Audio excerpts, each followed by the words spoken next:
When I was in 8th grade and I first learned about the periodic table, I got fascinated with element number 111. At the time, it really didn't have a formal name, actually. And the reason I got fascinated with it was because it was just below silver and gold. And I thought whatever was down here must be, have all the properties of gold and more, right? And it'll be really valuable. You know, I hadn't learned about nuclear physics yet, so I naively thought you could go mining for that element. I thought the reason we hadn't discovered element 111 was we didn't dig far enough, right? It was a lot heavier than gold. It would have sank closer to the center of the earth. And at the time, another fascination of mine was digging big holes in our backyard. And I took a shovel and I started digging up our backyard. I think eventually I dug at least 3-4 feet deep. And I told my parents I was looking for element 111. And my dad just thought I had lost my mind. And he was very upset because he had to go around it with his lawnmower. And he would tease me every time I was digging. Like, did you find it yet? Did you find it yet? Let me see something shiny. And I had nothing to show for it.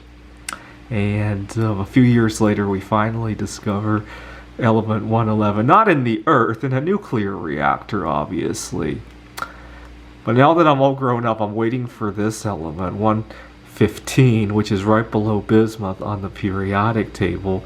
Now, earlier today, I poured some bismuth that gave me a little insight on what it might look like. Right? A very nice coloring to it. And everything just poured correctly, and I could just already see myself pouring 115.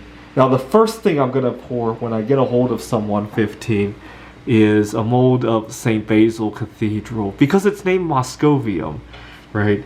And there's a lot to like about Moscow besides that idiot that's ruling over the place right now.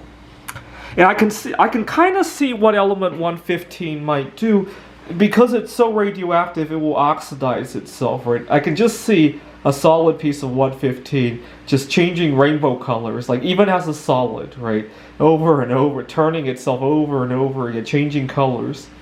And I just can't wait, especially you got a St. Basil Cathedral and it's just changing colors, turning itself inside out in terms of colors in real time.